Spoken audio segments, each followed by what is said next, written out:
CJ Stroud versus Davis Mills and the 2022 versus 2023 showdown, depth chart showdown to be exact. The exercise that'll make you think, make you perhaps see the light. Let's go in the locker room.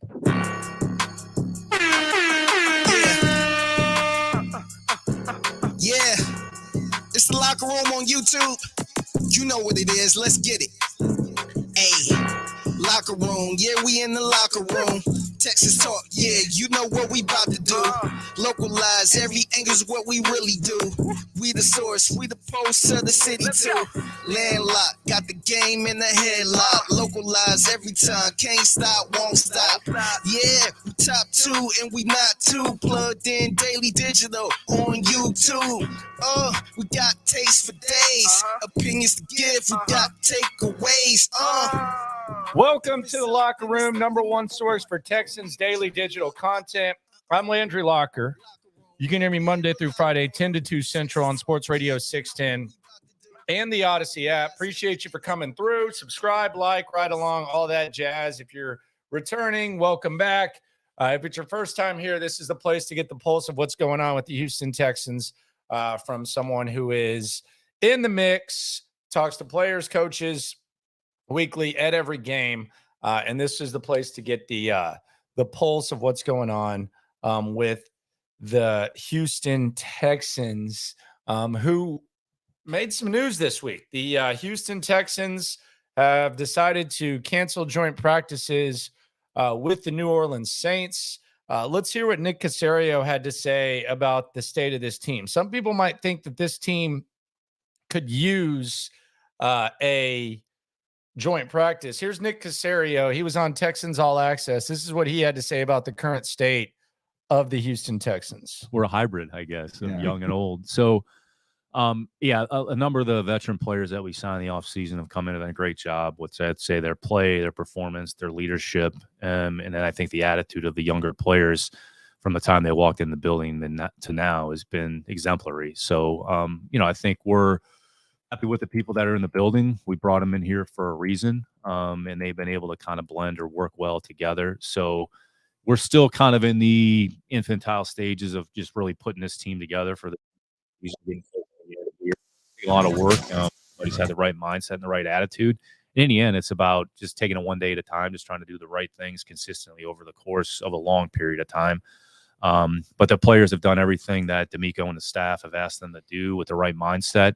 And in the end, it comes down to execution. Are you doing the things football-wise you need to do to win football games? I would say, the other night was a good example. We didn't do enough. There were some positives, but we didn't do enough from a football standpoint. So can we improve on some of those things, get some of those corrected, and then build on some of the things that we did well? And that's where you really want to see your team make strides and move forward. Yeah, and I mean that's a lot of word salad, a lot of blah blah blah. But the bottom line is they're preparing for Baltimore right now. They're prepared for Baltimore. Dr. Drank is asking, how many kids do you got out there? Everyone calling you dad. I have one. I had it on Friday. So that's why everyone is referencing that.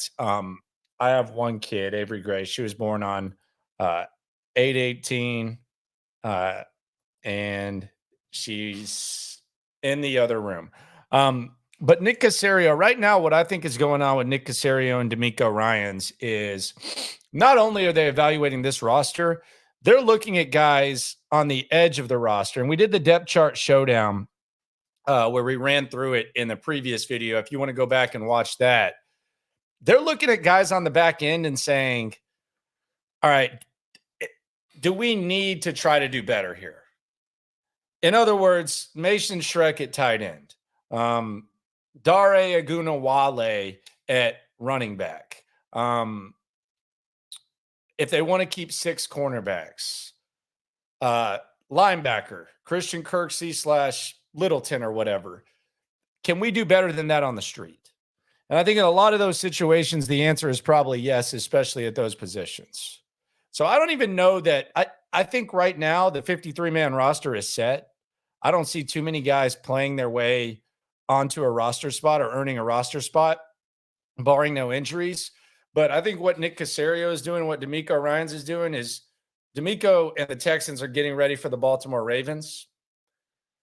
And Nick Caserio and his staff, and DeMeco as well, they're looking at the back end of this roster and the back end of the position battles and saying, hey, can we improve these guys with guys off the streets? And I think the answer is probably yes with a lot of these guys. So I think that's pretty much what's going on right now. And, they probably just didn't want to worry about, all the Saints and the logistics and everything going on. They feel like they got a pretty good grasp of what they're doing. And they just didn't feel that it was necessary to travel to New Orleans, stay there for a few days, go through the preseason, all that. They already went through the process once. So they just felt like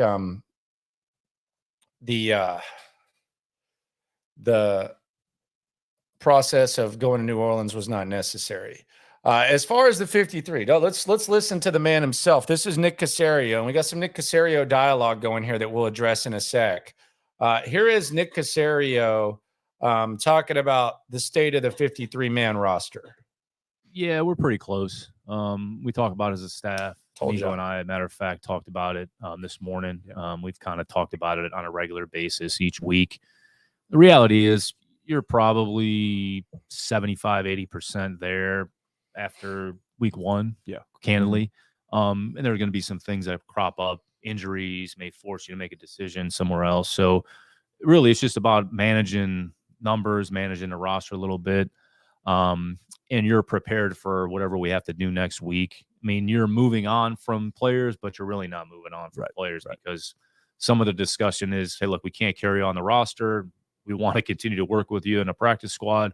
Come back tomorrow at noon. And if you're not claimed, then as if nothing changed. So there's that period of uncertainty for a player. Well, do they want me here? Where am I going to be? But the reality is we're going to want to work with more than 53 players that are on the actual roster. So I think the big thing from our perspective is just be honest with the communication, kind of tell them where they are. It's not an end. It could be a start for a lot of people. So I think it's just how you articulate it and how you present it. And I think if you're just sincere and honest with the players, they appreciate that. Yeah. So there you go. That's where they're at. And there are some guys there. Like, I mean, Mason Schreck. Can you do better than Mason Schreck? Last year, they added 2 tight ends late in the process in OJ Howard and Jordan Akins. And those guys were okay. OJ early and not so much late, but they added those guys. So can you improve there? That will be something to figure out as stuff goes on. Russell says the offense needs more speed, very little separation in the preseason outside of Tank Dell in game 1. That's not going to happen on the waivers. Like if you think that is a problem, and that was one of the problems that, if you just looked at this roster on the surface after the draft and before the draft, I mean, there's not a lot of game breakers on this roster. Problem is you only have so many assets and, X amount of needs. So if that's the problem, that problem's not going anywhere. You're going to have to make do and figure some stuff out. I mean, there's not, some sort of game-breaking receiver just that's going to get released. But you can get creative. Maybe you can, find a diamond in the rough every once in a while. But if your overall problem is the offense needs more speed, that might be something that you want to wait, 5 months to talk about whenever free agency begins. Because they're kind of stuck there. It's just going to be kind of figuring out some sort of tweaks. East Side says he'd like to bring OJ back to do what? He was terrible. Now he had the good first game where he had the 2 touchdowns, but Juice Man was bad, man. I wouldn't a Juice Man fan at all. He was rough, to say the least. Texas Star says the O-line needs depth. I never heard the backup right tackle you showed on the depth chart. The problem with the offensive line, the depth is the swing tackle situation kind of sucks. I think George Fant is okay as a swing tackle, but Charlie Heck, I don't know if he's going to play or what. He's not moving like someone who's going to play. He's moving very gingerly. He's looking kind of stiff. I don't know how far away he is. Be honest, I don't even know like the specifics of what his injury is, but he wasn't awesome when he played, although he was appeared to be en route to being a somewhat serviceable swing tackle. But I don't know how close he is. Like, he's not doing any side work or anything like that. And he's kind of walking up and down the sidelines looking like Lurch. So you think your starting O-line is okay, but yeah, you can maybe find some offensive line depth on the street when some guys get traded. I mean, let me put it this way. If you're really serious about Austin Deculus being a starting right tackle or a backup tackle on either the left or right side or whatever, you can find that on the street. I feel confident in saying that. I know he's a young player, seems like a nice guy, seems like they like him, but Austin Deculus, you can find that on the street anywhere. Like as soon as people make cuts, scouting department will have an idea of everyone else. You can find someone that can play as good, probably better than Austin Deculus. So you can improve your O-line depth. I can say with almost 100% certainty, if that's what you're talking about, a swing tackle. I actually think Fant as a backup, once Titus Howard gets back, is pretty good. I think he's okay. The interior O-line backups, kind of rough. But again, maybe you can figure something out there as well. But we'll see how that goes. I can't believe OJ Howard has fans. OJ's better than Mason. Dude has career 6 yards, bro. Yeah, but he can block. They like him. He knows what he's doing. OJ Howard doesn't really block that well, and he's not very consistent receiving. We got to move on from OJ Howard. That's how, honestly, though, that's how you know this team sucked last year. And this is kind of a perfect transition into the whole point of this exercise. And it is the Locker Room, #1 source for Texans daily digital content. Subscribe, right along. I'm Landry Locker. That right there kind of shows how crappy this team was last year. That OJ Howard, we thought he was good. I mean, really, that kind of tells you how bad stuff was. And Jordan Akins was one of your better receiving threats. That tells you how trash last season was. And if that doesn't convince you, then we'll go through this exercise and we'll figure this out. Let's see what this Adam dude's talking about. I think he's got some hot takes here. And get the comments in. We'll get to them. If they're in the flow, we'll get to them. And if they're not, we'll just mark them and get to them later. I love how y'all act like you could do a better job than Caserio, Landry included. Just because there's players available doesn't mean they want to play for Houston. The hell are you talking about, man? Who even said that they could do a better job than Nick Caserio? Who's y'all? Second of all, just because there's players available doesn't mean they want to play for Houston. It's going to be people that get released. Has it not been clear that people want to play for Houston? What the hell are you talking about, man? Explain that for me. I don't even understand what you're saying. Who why don't you coach the team? Is there anything worse than why don't you coach the team? If you're such a good coach, why don't you go coach? Nick Caserio's the general manager. You think you could do better than Nick Caserio? Why don't you go apply for the job? The hell is Adam talking about, man? Like someone's going to get cut and not make a 53 and Nick Caserio say, hey, come on down. And him say, well, I don't want to play for Houston. The hell are you talking about, Adam? They're asking for you to get in timeout. I'll let you stay. You can kind of explain yourself. I don't know what the hell you're talking about. With that, I'm really confused by that. I don't even see anything in these comments, and keep coming. where someone said that they could coach better than Nick or be the GM better than Nick. Goodness gracious. Do I need a Snickers? Nah, I'm more of a Milky Way guy.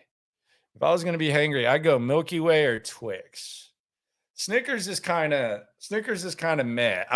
I've started to like Snicker and ice cream and stuff, but I'm probably like if I'm hangry, I'm probably gonna go Milky Way. Although I get crap for Milky Way. A lot of people think Milky Way is a whack ass candy bar, which I can understand. For sure. Man, I don't need to put him in timeout. He's done. He doesn't know what he's doing. Keener brings up the best point yet. We're second on waiver wire, and 1,000 players will get cut in a day. We should be discussing the 52-man roster and the cut guy. That's the best point there is. The Texans right now are set up with the number 2 spot. Now, according to Adam, guys that are on waivers are going to not want to play for Houston. So, and shout out to Adam. Appreciate you coming through. You got to realize this is the type of place where we're going to clown each other. I'm going to get clowned. I'm going to get made fun of. When someone says something silly, they're going to get clowned. So don't take it too serious, but that was dumb. But they are second on waiver wire, which means that Chicago goes, or not Chicago. Chicago goes first, and then the Texans go second, and they can claim anyone. So they have a chance to improve the thing. All right, Adam, you're gone. Peace out, buddy. Go hug your profile pic. Do what you got to do.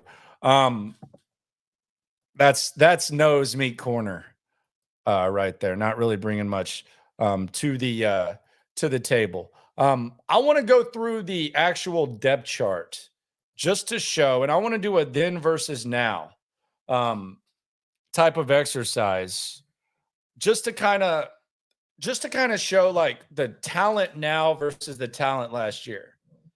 And maybe there are some spots where it's uncertain. Maybe there's some spots where it's not as good, but I think that this is a fun exercise. It's an enlightening exercise. It's good to see visually, and it's good to discuss.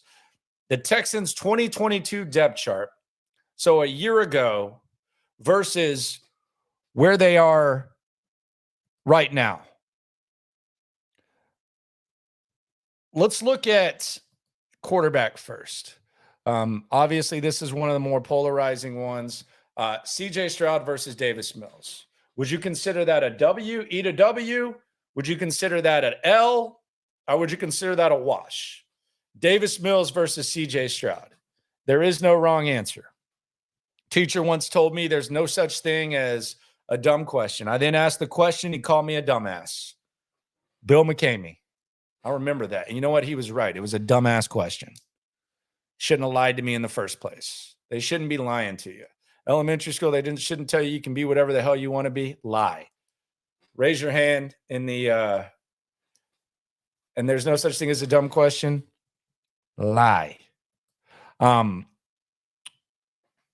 Davis Mills versus CJ Stroud. I would say there's a lot of people saying W. I would say that it's and if you think Mills is better, hey, who am I to dispute you?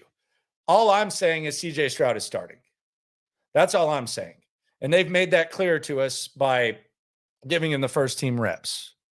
But if you think that CJ is better, then go ahead. Just keep score at home. Mark it as a W or an L. Whoever you think is better. So that's one. CJ Stroud versus Davis Mills. The Mills supporters will say Mills has been through crap the last 2 years. He knows his role, but Stroud by far better QB. Give it up to Mills for holding it down. That's a good attitude right there, man. Shout out to David, man. He doesn't feel like he has to crap on Davis Mills to praise CJ Stroud. Shout out to you. It's okay if you do want to crap on Davis Mills, though. It was a frustrating watch. It was a frustrating time, and quite frankly, he was put in a situation where you could take out your frustration on him. So, OR says higher ceiling with CJ Stroud. Jay Adams says Mills is trash. All righty. So QB, W for Stroud or Mills. I'm going to say W for Stroud because of the upside, and I think he fits into this system. Now, how good will Stroud be? Don't know. But I'll give the W to Stroud at this point. Now, last year, though, a lot of people were saying some pretty good things about Davis Mills. Don't think we haven't forgotten that. He had a better rookie year than Trevor Lawrence. He had a better rookie year than this guy. So the dialogue last year, we're going back to last year. Just put yourself in the position of how you felt about Mills and how you currently feel about Stroud. Running back, Dameon Pierce this year versus Dameon Pierce 2022. Now, we could technically say, because in the first game of the season last year, Rex Burkhead actually had 19 touches. Man, that sucked. But Dameon Pierce a year later versus Dameon Pierce last year. Who would you say is better? I would say he's better now. I'd say we can all agree on that. Dameon Pierce. And it might be less is more type of situation because you don't have Rex Burkhead and you have Devin Singletary. So maybe the Marion Barber theory that I've thrown out there, the comparison that I actually talked to Pierce about that he kind of liked, maybe less is kind of more. But I think it's easy to say that Dameon Pierce this year is better than last year. So that's a W. So we have the quarterback situation. We have the running back. Fullback. Andrew Beck versus Troy Hairston. Troy Hairston hurt this year. That's a W for Beck, no matter how you feel. Andrew Beck has played fullback in the league. He's been relied on to play fullback / tight end. He's a guy who can play multiple positions. He can be a threat in the pass game. He's a better blocker. And he is a guy who is not playing his first year of fullback. I mean, I love Troy Hairston. He's one of my favorite guys that we got to talk to last year. But Troy Hairston was an undersized D end, and God bless him. It's a good story. Shout out to Troy Hairston. Hopefully, we get to see from him again in the NFL. But Troy Hairston, it was his first year, wasn't really a receiving threat, was a decent blocker, but he's not as good as Andrew Beck. And Andrew Beck, I think right now is the 6th highest paid fullback in the league. So that's a W. So we're 3 through. We're through the quarterback, we're through the running back, through the fullback. Now, wide receiver, I'm just going to lay this out, and I'm going to put the guys expected to be on the team versus the guys that were on the team in week 1 last season. And this is going to be very, very interesting because the layout of last year's wide receiving core will depress the hell out of you.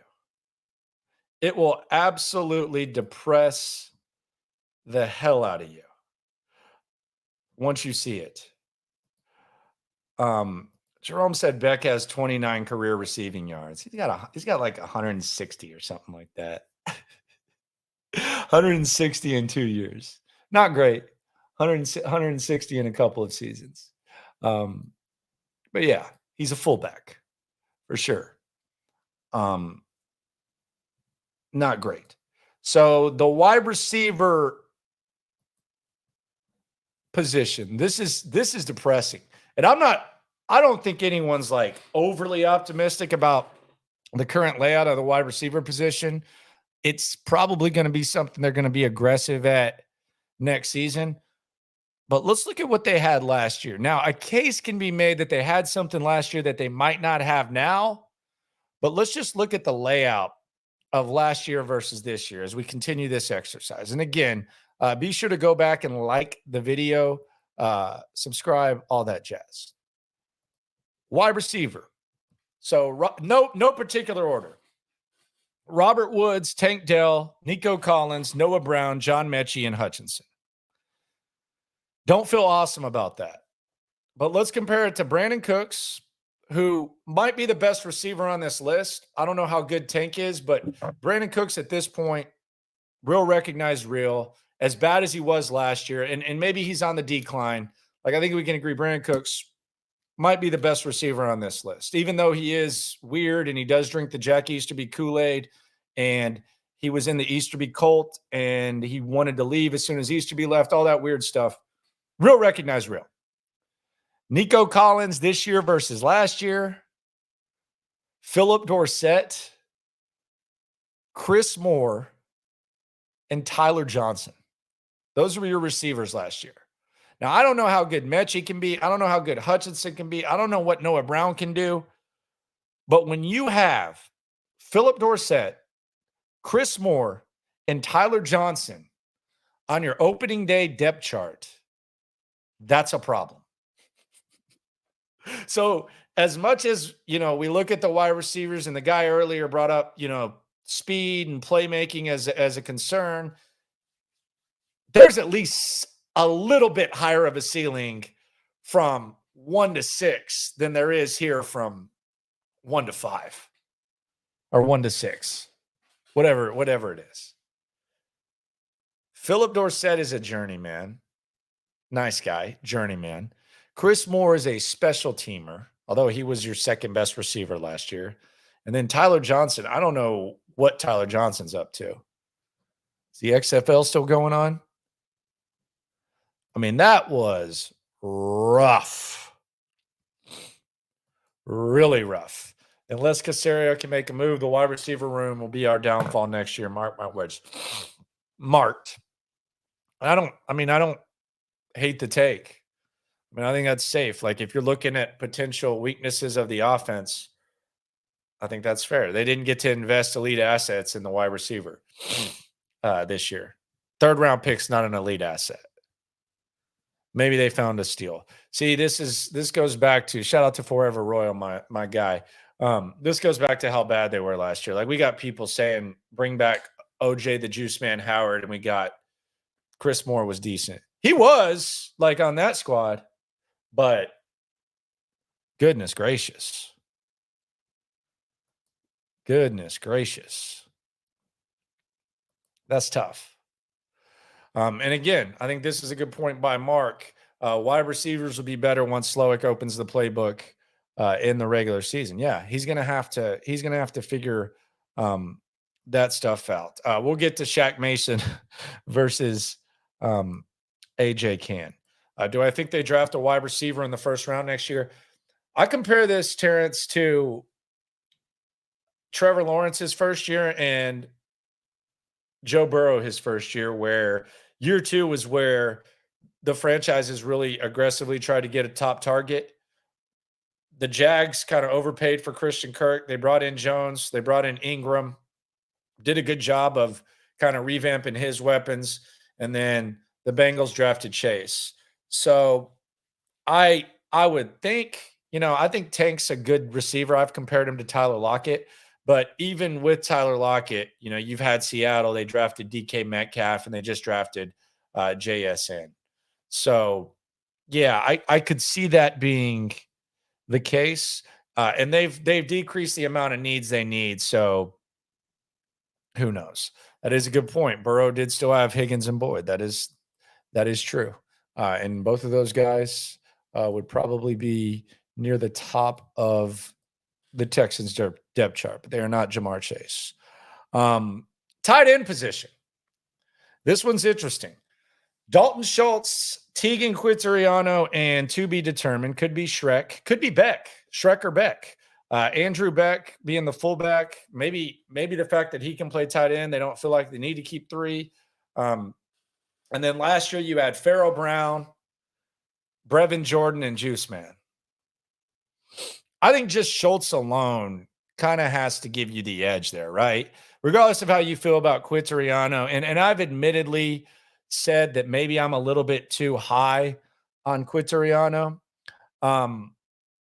Just because he seemed ready to go last year after being hurt. But no matter how you feel, I think just the fact that Schultz is on this one, I think you got to give that a W. Just because Farrell Brown, Brevin Jordan, and Juice Man. Unless you ask some people in here, Juice Man is kind of a little bit of a journeyman, but a lot of wins going on when it comes to the tight end group. But yeah, eat a W for Schultz. Yeah, I think that's fair. So we've gone through the quarterback, we've gone through the running back, fullback, wide receiver.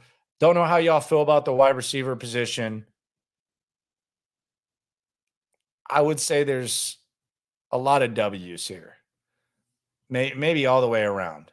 Now, do you throw a parade for that, or does it just kind of show how crappy they were last year? Kind of depends. Left tackle, Tunsil, same. Last year to this year, don't expect like some sort of fall off. Right tackle, Titus Howard, same. Could actually see him being ready for week 1. You feel pretty good about your tackles. Could even see some improvement there.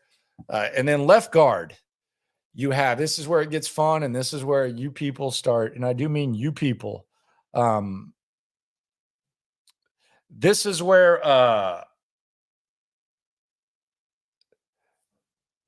people start being mean to Kenyon Green. I've seen this movie before. So we have Kenyon Green versus Justin McCray and 2022 Kenyon Green. Have we seen enough from Kenyon Green this year to feel like this is just a for sure W, or is this just going to be more of the same? He's been in shape. He's been ready to go. He's been in better shape. He's been ready to go.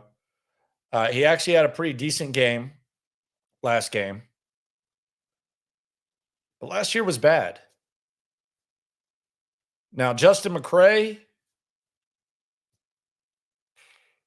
I guess you give this a W, but I don't know if it's like a confident W. I don't know if it's like a confident, okay, I feel really, really good about this W. Kenyon Green versus McCray / Green. And it eventually became Green, but he was getting kind of DDT'd in the backfield last year. So depends. I'm with Brody, fingers crossed. I think that's the best way to say it. But I would think we should have gotten Jordan Davis anyway. Oh man. Well, yeah. He has to be better. That's true. He won't live up to that draft position. I agree. I don't think he will. So we'll see. I see the Dalton Schultz comment. I'll get to that at the end. Someone says that Dalton Schultz is trash. We'll address that after we get through the depth chart. Center, we got Juice Scruggs versus Justin Britt. This is Juice Scruggs. I mean, he could suck, and he edges out Justin Britt. Honestly, like if I don't know who the players, I forgot who the players representative was last year for the Texans. Like for like the players, it might have actually been Britt, but whoever it was, like if I were a player and I had some pull in the league, I would have honestly reported Caserio and the rest of the front office for letting Justin Britt step on the field in week 1. Like that was cruel. That was mean, honestly. That was cruel that they even put him in that position and allowed him to do that. Because if you were at training camp, and I said this on the air, like I watched Matt Khalil walk around when Bill O'Brien was entertaining the possibility of him being the starting left tackle, and it was painful to watch. Like the guy could barely walk. I was surprised he could even get his pads on. Like stretching looked painful. He looked like a 75-year-old old man trying to do water Olympics and yoga when he was stretching. It was obvious that dude was cooked and he had no business playing football. And that's what Justin Britt looked like last year.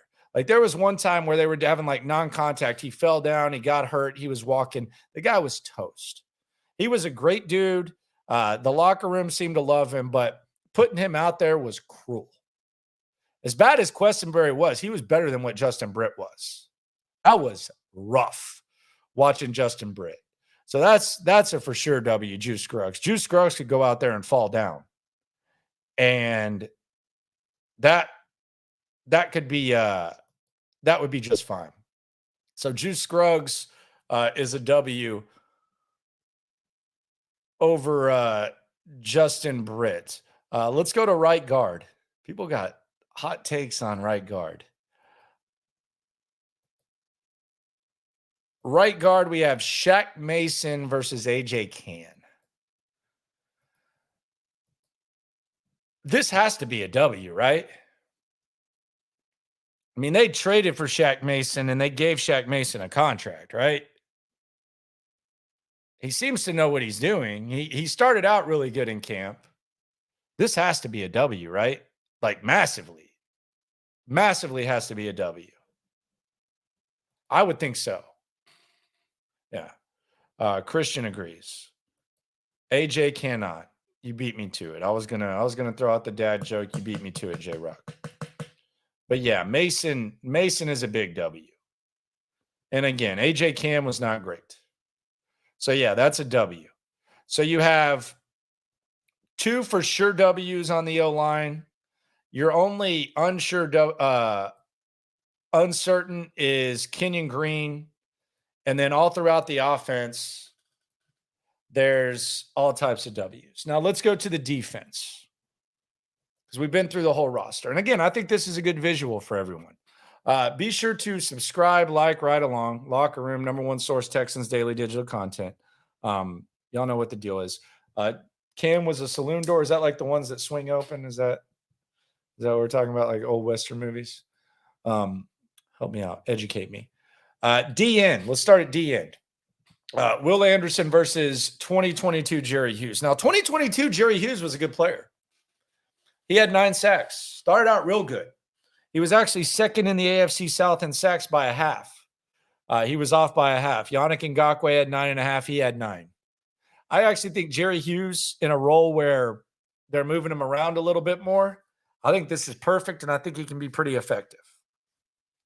He's not Will Anderson, though. I think Will Anderson is a Pro Bowl caliber player already.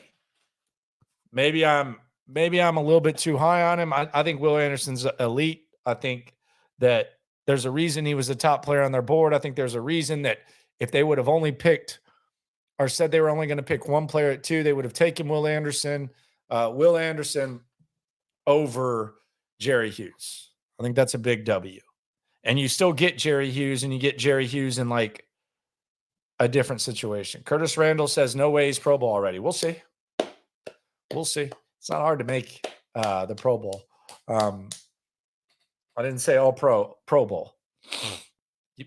10 sacks will get him in the Pro Bowl in some situations. We'll see. I think did Aiden Hutchinson make the Pro Bowl last year?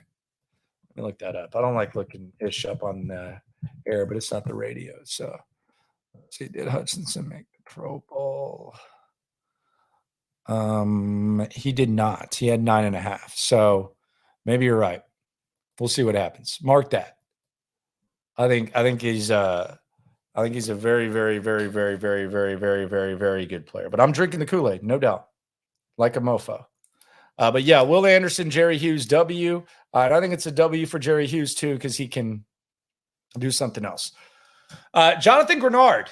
Jonathan Grenard started last year. He's starting this year.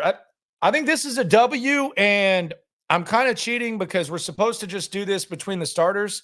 But essentially, if Will Anderson is a 3-down D end, and spoiler alert, he is, and you have Grenard, and you can mix in a little Jacob Martin, a little Jerry Hughes.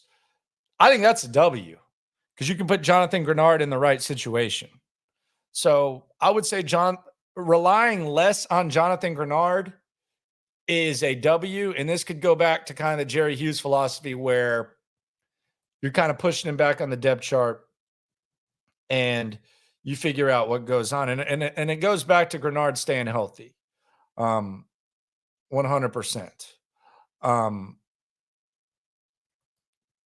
To Joy, I think you mistyped that. I just want to also yank again. Man, come on. This is the wrong place for that, brother. The hell is wrong with you, man? Sitting here trying to talk ball and you're talking about yanking.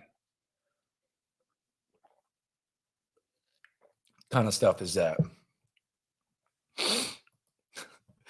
Oh, I guess he meant tank. Okay.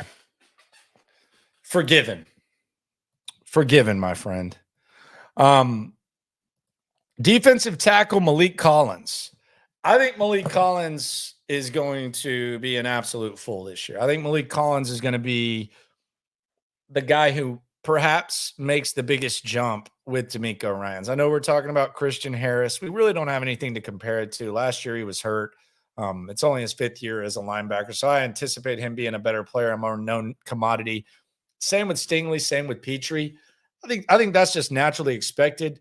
A guy who's been in the league a few years like Malik Collins, I think in this system, Malik Collins is going to take a huge step. And it goes back to following the money because they got to look at Malik Collins in mini camps and voluntary and involuntary activities, and they gave him an extension. And if you've been out at practice and you've watched like the one-on-one drills, a lot of times like you can't see the D-line, O-line one-on-one drills because it's on the far field. He's kicking everybody's ass. There's potential there. And you look at what Robert Saleh and this system did to Quinnen Williams. And Quinnen Williams is a higher caliber player. So when you talk about a jump, you're going from really, really good to elite. Malik Collins is good. Maybe he goes to really good. I could see that type of leap. So I expect big things from Malik Collins. I think Malik Collins is going to be nice. For sure. Sheldon Rankins versus Roy Lopez. I mean, come on. I love Roy Lopez. I think Roy Lopez is a good dude. I think Roy Lopez is, perhaps a good reserve player. But I think it's kind of like another Davis Mills-ish situation where a guy gets thrown into a situation where there's not a lot of talent to compete with. So because of that, you get more opportunity than your opportunity is not proportional to the caliber of player you should be on a good NFL team. In other words, Roy Lopez starting last year, he got kind of overexposed. Might have made him a better player, might make him a better reserve player. And if there ever is a time where they have to rely on him to start, he might be better off for it, but he's not Sheldon Rankins. They gave Sheldon Rankins, I think, $10 million. We saw Sheldon Rankins. We kind of saw some stretches from him. But yeah, I think that Sheldon Rankins is a guy that is a definite upgrade over Roy Lopez. Like even if Sheldon Rankins is a disappointment, and let's say we look back at that signing and say, damn, they gave him that much money. That's an upgrade over Roy Lopez. God bless him, but that's a clear upgrade. To the linebackers. Oh God. This is gonna hurt. We're doing the exercise. If you're just coming in, the depth chart exercise, go back and check out, go back and if you weren't here at the very beginning. Christian Harris versus Kamu Grugier-Hill. Christian Harris is in his 5th year of playing linebacker. He's been one of the best players, most consistent players throughout camp.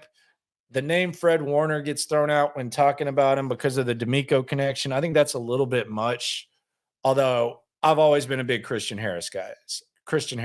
I like guys who are freakish athletes who hadn't even played linebacker and start 3 years for Nick Saban and then get drafted in day 2 of the draft. I like guys like that who can run, who can cover, who used to play DB in high school, who have a little bit of nasty in them. I like linebackers like that. I don't like linebackers like Kamu Grugier-Hill who are undersized and can't cover and can't tackle. It was painful watching him. He was one of those culture guys that I think at a certain time it became culture without substance. There wasn't much production, and he was one of those romanticized culture guys. You saw him get carted off the field, and Jack Easterby run over crying and put his hand on him. And then next thing you know, they were saying that he might come back into the game, and he was back on the field a couple weeks later. Watching Kamu Grugier-Hill last year was tough. Like, they were basically just pointing to him and throwing at him. He was pretty roughed up after week 1. I think asked for his release. I say all that to say guys like Kamu Grugier-Hill should not get second years with teams. That's something that's got to stop. It goes back to the Justin Britt thing. Like, you saw Justin Britt play for a year. You didn't need to see it again. You churn it. You find someone who's as good as him or better than him, and you keep it going. Same thing with Kamu Grugier-Hill. I think they felt like these guys were like some sort of locker room guys, so they were brought back on the team. Neither of them even lasted through the next year. So, W. Christian Harris over Kamu Grugier-Hill. That was rough. That was really, really rough. Is Hill in the NFL right now? He was on the Cardinals. I don't know if he's in the league right now. Don't know. Shouldn't be. But don't know. Be lying if I said I did. Let's see. Arizona's trying to lose. They probably should keep him. He's in Carolina. Okay, he's in Carolina. He's trying to make Carolina. So yeah, there is that. KI is ready for this.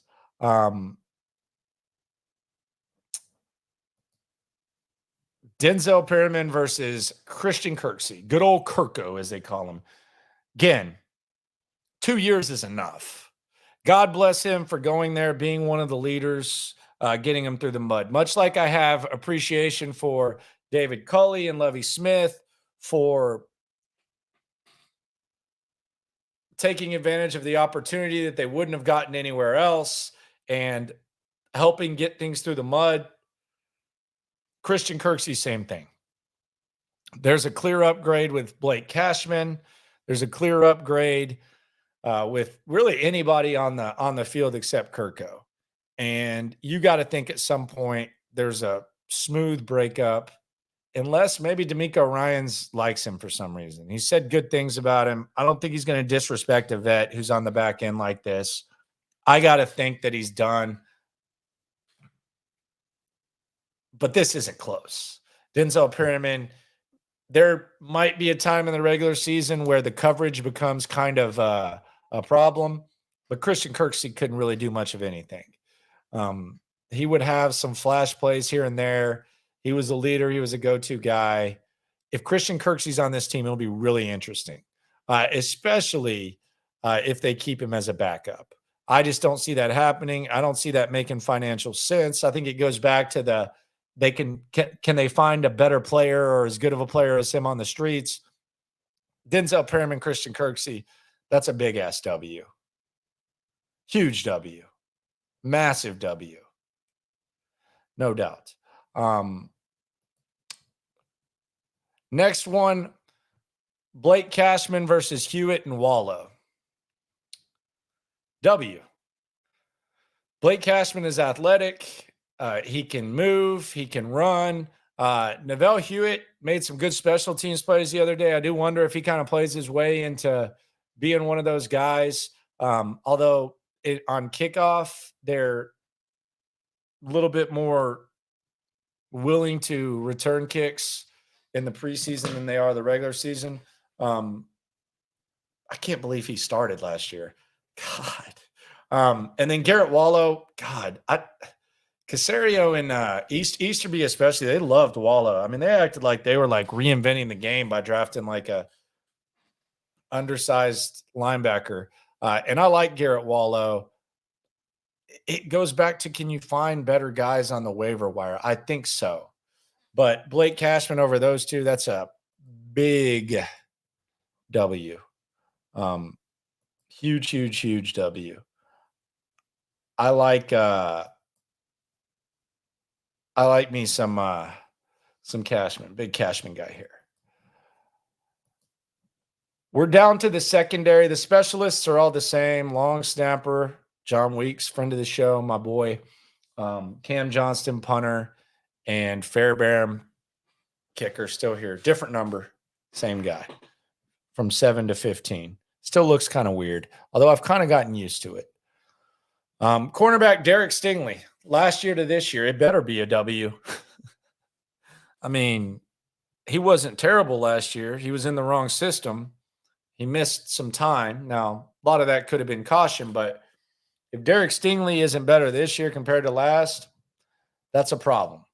He's got to be better, for sure. Got to be. So, Derek Stingley, W. Steven Nelson, this year to last year, wash, better, worse? How are we thinking about that? Where are we at there? He's been awesome in camp. He was good last year. What was he, a top 45 corner? I'm not saying that to talk crap. I mean, that's – if you're getting a top 45 corner for whatever he made, that's straight. Steven Nelson, I would say solid, wash. If he plays better, cool. He's got more around him, so maybe that helps. Got better guys in front of him as we've just gone through. I think we've given all dubs.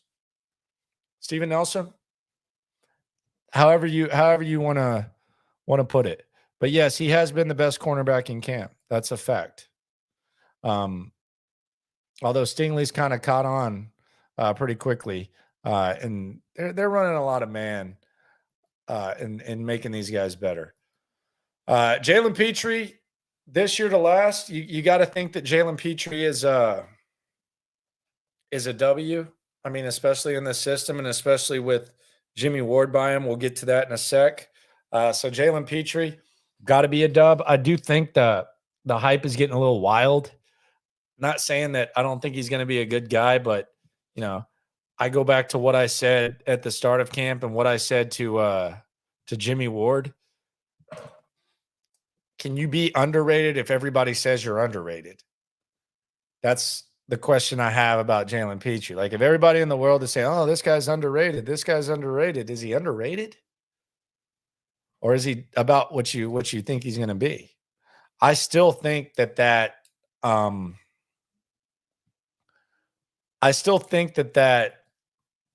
play on the first game, preseason game, bothered me more than it did a lot of people. That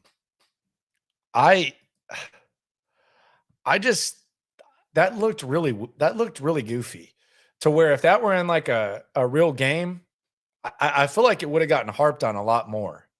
I mean, the dude literally jumped behind the receiver like 3 feet and acted like he was catching the ball. Like, it almost looked like he was like blindfolded or something. Now, he had good practice against the Dolphins. And I like Jalen Petrie, but that play was crazy to me. That play was just kind of like, how was that?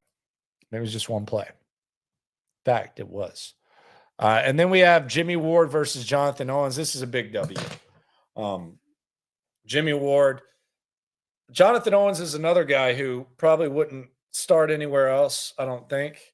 Quite frankly, I think Jonathan Owens, like, part of like the fascination with him was obvious. And another guy, friend of the show, used to work at McDonald's. My first job was at Arby's. Tell me what your first job is in the comments. My first job was at Arby's. His was at McDonald's. So we got that bond going. But I think the Simone Biles factor kind of played into how much the local media liked him. Also, he's a good-ass dude. And he had a lot of tackles last year. So Jonathan Owens, though, he's not as good of a player as Jimmy Ward. I think Jimmy Ward was right on the edge of being a top 100 player for the second time in 3 years. Jimmy Ward kind of brings an identity to this defense. So God bless Jonathan Owens. I think he's a good special teams guy. I think he's a good depth guy. Not, Roy Lopez-ish, but similar kind of in that I think he got somewhat overexposed. Bevo saying do the coaching staff. I ain't going to do that. Definitely ain't going to do that. Look at these first jobs, dude. Black Eyed Pea, CC's, man. CC's, you make so many pizzas. I used to have friends who worked at CC's, like back when it was there. You go there, man, you be making pizzas, taking them home, the ranch, all that. Five Guys, damn. All those fries. Blockbuster, that's beast mode right there. UPS, shout out to that. I was a FedEx guy myself. Worked at FedEx in the factory for a while. Love that. Bevo says Taco Bell. Man, I would be doing damage on that Taco Bell there. Man, I would be doing some damage out there. Shout out to all my people, dude. Yeah, Stutz is asking about the OL coach. Yeah, he loves him an OL coach, big time. Let's get to some of the comments. But I did that whole exercise, and again, subscribe, like, right along for real. Like, it's big favor to me. Much appreciation for you guys coming through. But we did that exercise just now, just to kind of put in perspective where they were last year to this year. And we have an idea, but when you see some of the stuff, like you look at it and you're like, damn, McCray started. Oh, wow. Neville Hewitt started. Ugh. Oh, Jonathan Owens. Ugh. Oh, Roy Lopez was your starting tackle. Yikes. It's just kind of a good reminder of the process, because if we would have done this last year for the year before, how many W's would there have been? You do it now, you at least feel like you're heading in the right direction. I think that's why a lot of fans are pretty excited, and that's why there seems to be a little bit more interest in this whole deal. Oh, my man worked at Astro World. Shout out to you. 2J worked at Amazon. Shout out to you. Construction, feed store, beast modes right here. YMCA. I worked at the Y in college. Those badass kids, some badass kids. $2.99 buffet. Man, that was. Let me go on a little tangent before I get to these comments. I understand inflation, and I understand that sometimes you have to jack up your prices, right? Like people who own restaurants know that. Like barbecue is expensive. I get it because it goes up. Like fast food goes up, the price of chicken. Remember when we couldn't even find chicken wings, and for a while you're having to pay $2 for chicken wings, $2 extra per 5. Problem I have with CC's and the problem I have with Subway is they created those catchy ass jingles that had prices in them, and then they jacked that ish up. All you can eat for only $2.99 CC's jingle and $5 footlong. And then they jack up the prices. You can't make jingles like that. And if you are, you at least got to bring it back for a day. You got to have $5 footlong day. How about on the 5th of May, $5 footlong day with the jingle? CC's $2.99 on one day. You got to do that. You can't have these catchy ass jingles and then sit there and just completely turn your back on it. You got to take advantage of that. Maybe a week.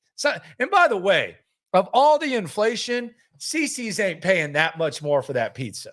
You know that pizza is cheap. And I'll mess up some CC's. Now, I might need some ranch to cover it up. But back when they had that cinnamon stuff and they have that pasta, you know how you know that a pizza is cheap? Because you can give a order, a specific pizza order that is the most random thing in the world. You could say, let me get a sausage and pepperoni and then half jalapenos on one side and half hamburger on the other. Thing's ready in 4 minutes. I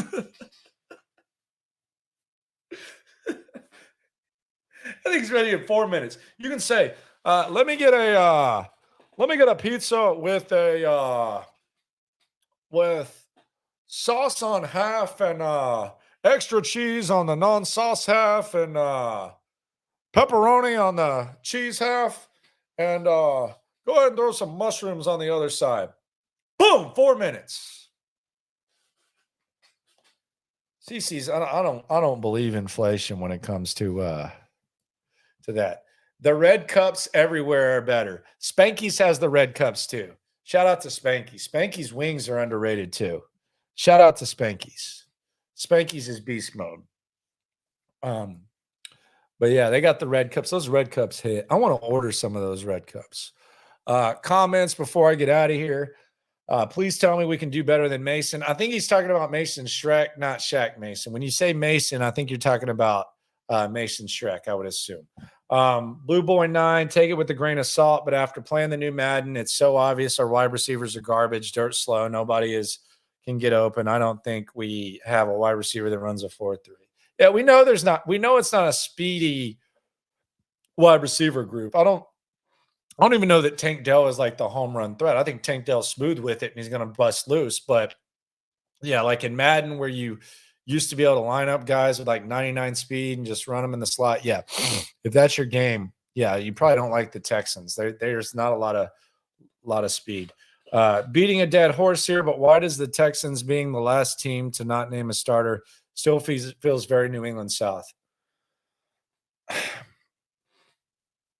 How long did it take Kyle Shanahan to do it? Because that's what I would ask. Because I feel like Kyle Shanahan does stuff like this too. Like I feel like Kyle Shanahan sometimes like even like during the week wouldn't do it. So I know we're kind of like trained, and I'm not saying it's bad to talk about, Patriot South. It's annoying. I hate even saying it. But remember, Kyle Shanahan played the game about what quarterback he was going to take in the 2022 draft. And then there's been times where he just kind of F's around with naming a starter. So I don't necessarily think it's a Patriot South thing. And the other thing is this. It's not like they're rotating, first team reps. Like if you need them to tell you, that's cool. I get it. But I think there's like some people, like if anyone in the media is sitting here like frustrated with this and they're like not liking the way that this quarterback competition thing is going, or like the fact that the announcement hasn't come out, here's my thing. If you have access to what's going on and you know that CJ Stroud is getting all the first team reps, do you really need to be told that? Like sometimes it's nice to be told stuff and you want to be told stuff, but have they not told you? We know this. Now, maybe you think they're just being overly paranoid, which I can understand, but they've told you who it is. They're not playing games. Like Patriot South to me would be rotating with the first team, CJ and Davis Mills, and keeping it going. They're not doing that. They're letting you know. Samuel says he's glad to have Mills as a backup. Me too. I think Davis Mills can be a really good backup. No doubt. I really do. Joe Lee says Mills Mafia is something else. I guess they haven't seen Davis throw us out of enough games. Man, so many mean people with Davis Mills. David C., I think Robert Woods will show out quietly and Nico right behind him. I've been hard on Nico, and Tank will be Tank. Mechie, I need to see more. I don't know about Mechie. I know he's a great young man. I know it's a miracle that he's out there. I know that he has potential to make plays. I don't know how good Mechie is. I have no idea. The jury's still out. I was a Sky Moore guy when Mech was drafted. And I was a Sky Moore and Pickens guy. Now, I was also a Mims guy when Tank Dell was drafted. So take that for what it is. But yeah, I don't know about Mechie. We'll see. Fourth wave, Schultz is trash. Don't expect no extra yards after completion. Dude is scared as F to get hit. Replay every catch he had with Dallas and Houston. I don't care. That's fine. I don't think he's trash. He was the Cowboys' second leading receiver last year. I mean, it's interesting because, yeah, in a perfect world, you don't want Noah Brown to be, one of your 2 or 3 best receivers. But I hear Cowboy fans say that Dalton Schultz is trash. Dak Prescott doesn't think that. They didn't think that. They tried to keep him. They tried to offer him like a nice deal. Now they found some tight ends last year that they like that I think could end up being pretty good, but he's been one of the most productive receiving tight ends. I don't think he's trash at all. Devin, appreciate you. They just want satisfaction of seeing the breaking news graphic, the Texans. Maybe so. National media talking about the Texans. Maybe so. What do I expect week 1 against the Ravens? I have no clue, but always a chance. I think they're getting the Ravens at the right time. Now, does that mean that if you put a gun to my head, I would say Texans win? No. But I think when you're facing a team, and it could go both ways. My point is, I don't think there's ever a good time to face the Baltimore Ravens. But if you're facing a team that A, has a new offense, B, has new receivers that are trying to get on the same page with the quarterback, which they do, and C, has said foolishly, I think, that we want to try to run less with Lamar Jackson, I think eventually they grow out of that crap. I think there's a chance. Who knows? And I love Lamar Jackson. I'm a Lamar Jackson guy. I'm not a Lamar Jackson hater. I hate Lamar Jackson haters. I know there's some of you in here. I hate y'all. Sports hate. But I think there's a chance they try to pull that crap. And then by week 4 or 5, they just say, all right, screw it. We're going to run with him. He's one of the best running quarterbacks in the history of the game. We're not going to try this crap. Hell, maybe they come out and they just unleash him. But I think you're getting them at the right time. I also think it's a good defense. Now, CJ Stroud, a lot of people say, well, you don't want to face Baltimore in your first game. Again, let me make this clear. I don't think there's a right time to face Baltimore. But I will say this. If you're telling me that CJ Stroud is going to face Baltimore, it depends how you look at it. Some would say, I want him to get his feet wet. I want him to go out there and figure himself out and then be grooving when he faces Baltimore later on in the season. Okay, what if they're grooving? Right now, CJ Stroud has the luxury. Like, they could prepare for Baltimore right now. They're not having joint practices with the Saints. There's a little bit of tape on Baltimore. He knows what the defense does. Like, the offense has changed. Defense is the same. So you actually have weeks to prepare.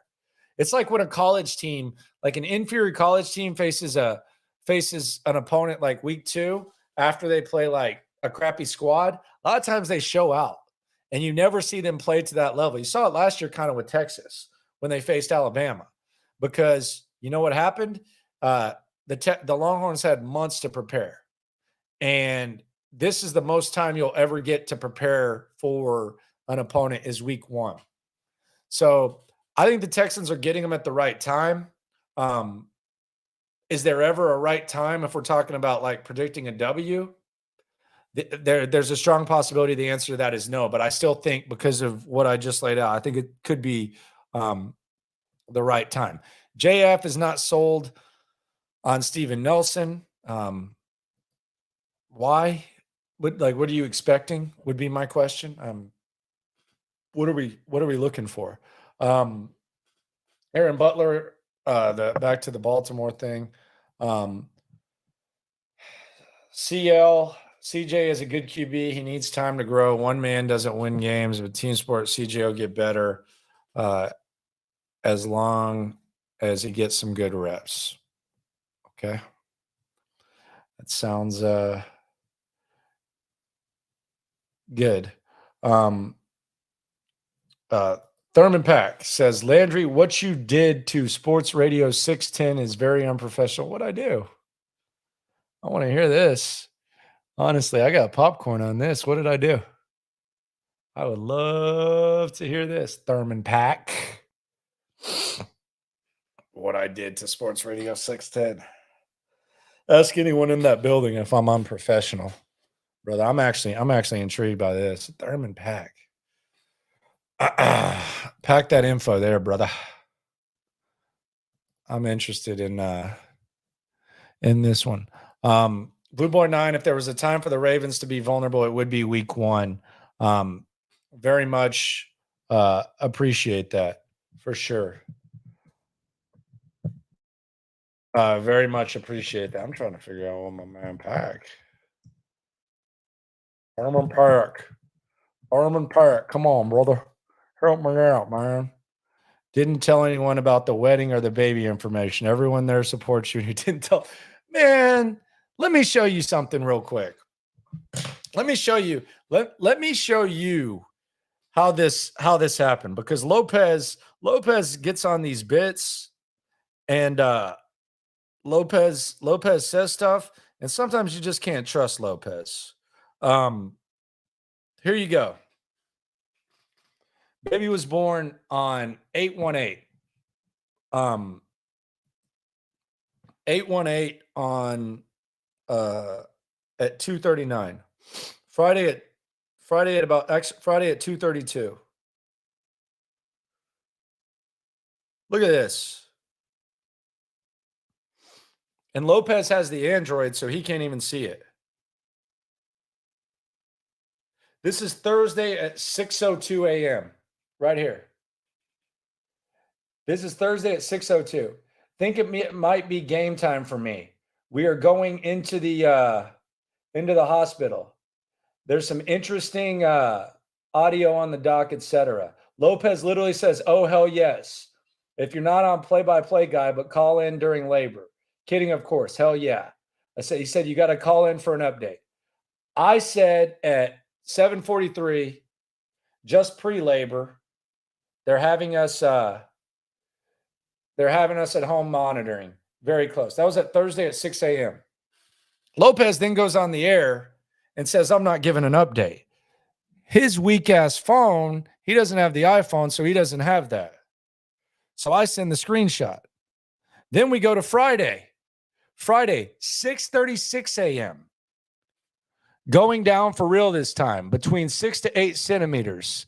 Figgy says, y'all at the hospital, just told my blah, blah, blah.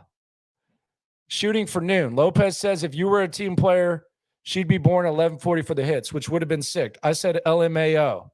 There's the born. So Lopez is lying.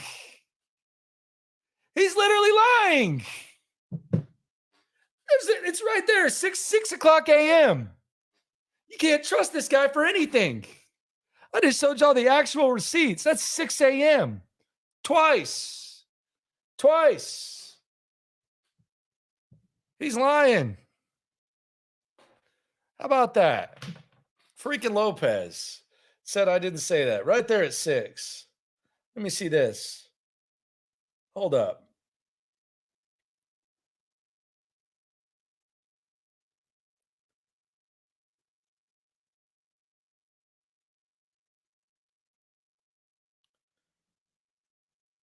All right, it's Pops.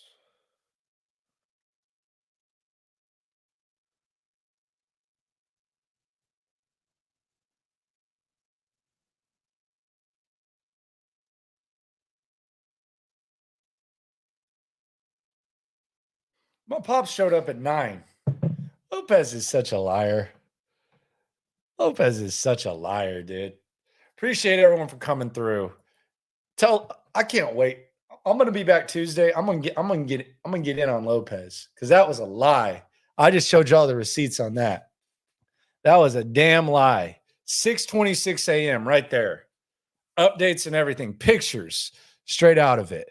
He is a liar, man. That dude is a slime ball. Appreciate everyone for coming through. I love Lopez too, by the way. Appreciate everyone for coming through. Subscribe, like, ride along. Hope you enjoyed the depth chart exercise. Appreciate all the comments. Appreciate all the interaction. It's going to be really, really fun. Too. Shout out to Thurman too. Appreciate everyone for rolling through. Lopez is the slime ball. For that. No matter what happens when it comes to this Texans, whether Lopez is or isn't a slime ball, we are all in this together. Appreciate y'all for coming through. Won't stop. Yeah, we top 2 and we not too plugged in daily digital on YouTube. We got taste for days, opinions to give, we got takeaways. If it's up, then it's up. We number 1. You don't need to try your luck. Locker room, yeah, we in the locker room. Texas talk, yeah, you know what we about to do. Localize every angle's what we really do. We the source, we the pulse of the city too.